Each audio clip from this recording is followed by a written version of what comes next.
guys, welcome back to Practical Therapy. This is our third time. So this is our third time trying to start this video. If it goes out again, I don't know. It's raining here and it's stormy, and so it might be bad weather connection. And so if it cuts out a third time, then we might just have to not do our live video right now. But anyways, let's just try and make this feel real, like it's our first time. I have a special guest here with me, my hubby, Mello. How you guys doing? And he's going to just be helping me talk with you guys about communication. Specifically within marriage, but of course, all of these techniques we're showing you guys are great to use in any relationship. They're just good communication skills, but they're pretty imperative for good communication within marriage. And so they're really good skills and techniques to use while communicating with your spouse, just to ensure that you have a good communication style and good connection and are listening and hearing each other and connecting. Honestly, that's the whole point of communication. So, also before we get into it, he's going to do some of the explaining. But before we get into it, I do want to just put it out there that I've mentioned before in videos that these are just tools, right? And we can offer them to you just like they're tools that we have in kind of our toolbox. And we can choose to use them or not. And we don't always choose to use these tools, and we're not the best at this, but we've grown and there's a lot of room for us to continue to grow. Yes, I agree. We have grown a lot with communication. Yeah, definitely. I kind of cringe when I look back on our first couple of years, like, ugh. Sure. But anyways, and we're continuing to just work on this stuff. So again, don't look at us like we're some experts. Pros. Yeah, we're not. Yeah, and we will be giving examples of how you're supposed to do it. Not necessarily examples of how we do it. No, I mean, it's obvious we are going to be using things that we talk about, but we're going to be on our best behavior and be using our best skills and pulling them out of the toolbox and using them to show you guys. Sure. All right, so you take it. So, as you guys know, marriage communication is really important. It's key.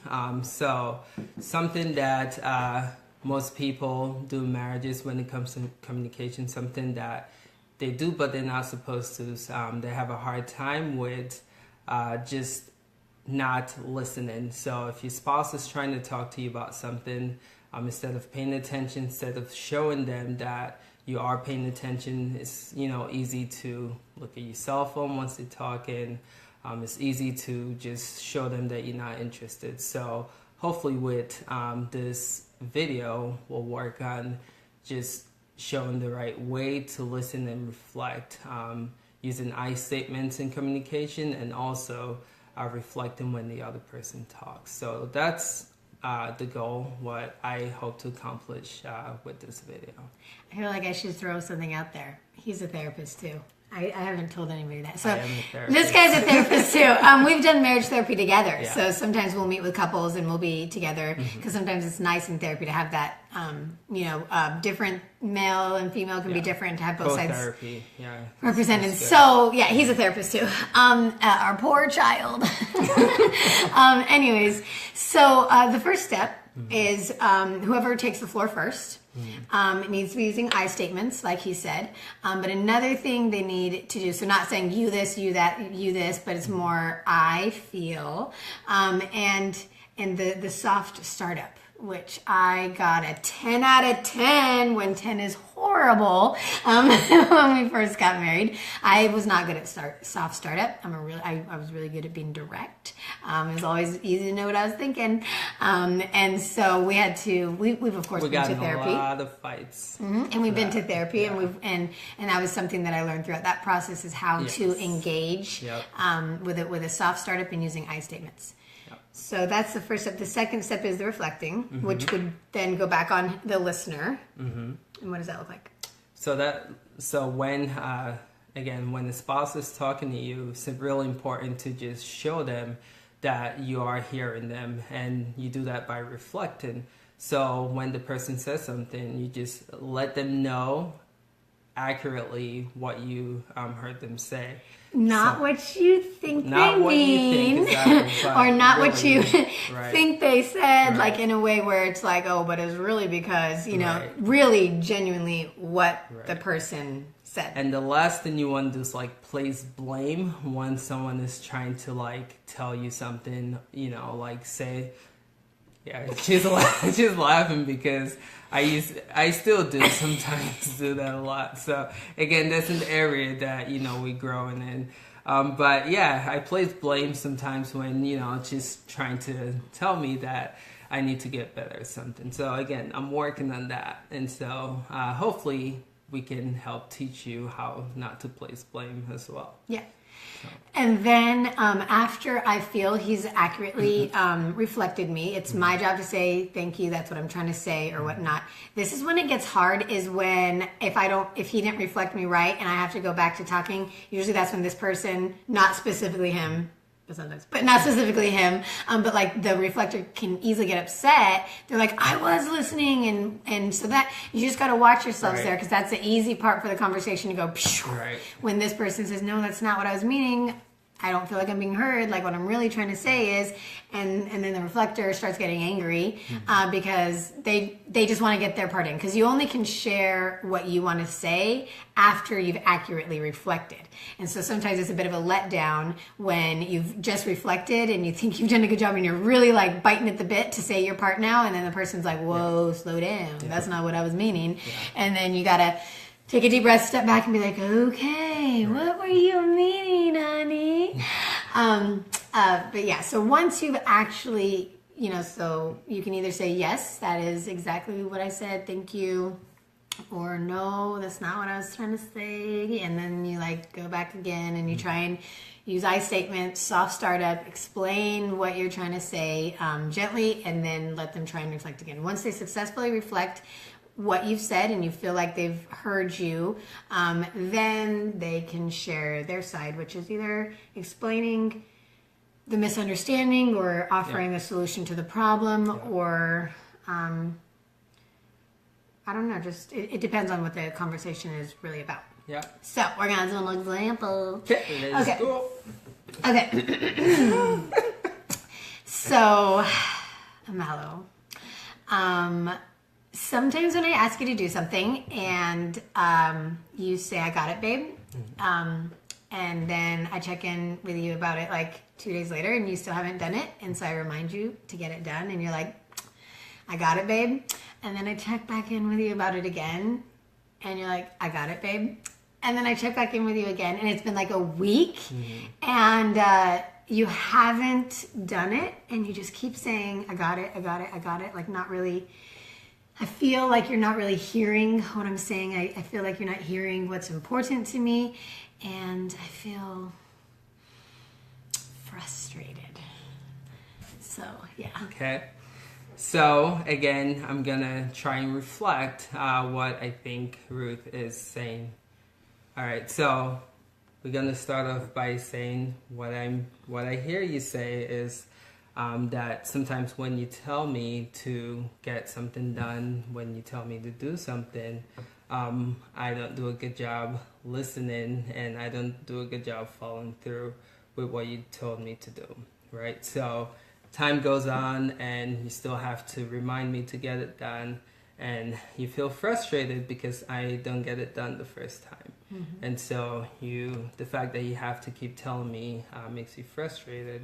Is that correct? Is that along the lines of what you're feeling? Yes, and then it also makes me feel like you don't care about what I'm trying to say. Like it doesn't matter to you. It matters to me enough to keep repeating it, but it doesn't matter to you to actually respond in the way that you're saying you're going to respond. Okay. So it's important to you that I respond to what you're telling me. I get it done, right? I do what you're like. What? How does it make me feel? It makes you feel frustrated, like you stated earlier. This is what really happens in our marriage. Love, what did I say it makes me feel when I keep repeating myself and you're not hearing me? It makes me feel like you don't I don't care. Yeah. Okay. I thought I reflected that. No? I don't think so, but you know what? This is live, so maybe you did say that. Maybe I wasn't listening. So yeah, like you were saying, first you feel frustrated. Second, you feel like, I don't care. I'm not taking you seriously. Yeah. Right? Cool. Okay. It doesn't matter to you. Yeah. Okay, cool. So, yes, I feel heard right. and I feel respected. Okay. So now, this is the part where I get to talk about stuff that might have happened. Maybe I didn't agree. Maybe that's why I wasn't following through. As of right now, this is kind of not a real conversation, so I don't have anything to add. Well, right. Yeah. We can add a lot about what not to say. Yeah. So I'm not going to add anything. Yeah. Well, I mean, a good thing to say in this situation would be, I apologize that, I've done this and that I'm sorry to see you feeling this way. Yeah. And then maybe a solution. I was going to get to that. So the next step after that is the apology, right? So the apology. This is something that is really important to this one right here. Just apologize, for my feel yeah. Yeah. So I followed through with an apology saying, hey, so this was, again, this is important to you. I kind of reflect what I thought I heard her say with her feeling frustrated. So I hear that you feel frustrated. And also I hear that you think that I don't care if I don't follow through with some of the stuff that you talked about. So I apologize for the fact that I wasn't. This is this is real right now. Is this real? Okay, I didn't really. So I do apologize for the fact that you told me that's important to you when. Don't tell anything real. Don't tell anything real. I'm trying not to, but it's important to you when you tell me to do something and I don't listen and I kind of blow you off. So I apologize for that, and I know it's important to you. Thank you. And what was good here is just between the two of us, he knows a language that I use a lot is I feel like you're blowing me off. I feel like you're blowing me off. So just there when he said, I'm sorry you feel like I'm blowing you off. So, use the language between each other as a spouse and know the language that your spouse uses, especially if you're apologizing to your spouse. Yeah. Blowing her not like when I repeat myself over and over, I say it feels like you're blowing me off. And so that's something that he's started to learn. If I say I feel like I'm being blown off, he knows, she's starting to get frustrated. She's mentioned something a million times. So it's also really good in communication with your spouse to know those key words and when they're trying to give you warnings. But we probably should start wrapping up. I just want to, it's been a long time. Okay. So I'll just talk about this. Being live is a different animal. I didn't think it was gonna be this. Oh, is this hard for you? I'm really nervous doing this. It's crazy. But anyway, I hope that we gave you guys some tools and some real. This was authentic. I mean, I'm doing this for real. Well, when the camera goes up, I'd really like to hear that apology. No. But yeah, so I hope this was helpful for you guys. And I think my wife is doing an awesome job starting this practical therapy. And let me know if you want me back again. If the viewers like it, I might come back. Let me hear how much you love me. Sure. So just to recap real quick here. So you're going to want the speaker to have a soft approach and a soft start to use I statements and talk about how they feel. Try and not overly talk about what the other person is doing. Try and talk about the situation that's making you frustrated in as much of a concise thing as possible, because when you use all your details, then that's where you guys can get off on arguing. Sure. So you want to just make it as simple and concise as possible, and then focus more on your feelings, what you're feeling, what's going on inside of you, and then let them understand what's happening, let them reflect. Once they reflect, then hear their side about what's going on, and always try and talk about okay, obviously it didn't work well today, or it didn't work well last week, but what can we do differently next time? So and yeah, the person starting sharing, they can use, be careful to not be using criticism and That's to not be big. using contempt. That's big. And then the listener, make sure that you're not stonewalling or blaming. So if you refer back to my last marital video that I did, the one right got before me. this, Yeah. you'll be able to see 4 things that will be really important to plug into this type of communication right here. List them. Yeah, I just did. Okay. So the speaker is supposed to not do criticism and contempt, and the listener is not supposed to do blaming or stonewalling. Right. Yeah. Okay. Yeah. Awesome. All right. Well, Kristen, I see you, girl. Thanks for tuning in. We love you too. We miss you so much. But yeah, thank you for watching us live, Kristen. And to anyone else who watches this, feel free to add to the comments, like it, share it, whatever. And, send me questions for future content because I love doing marriage stuff. Yeah. So, all right. Thank Signing you, out. guys. Thank you, Bye. guys.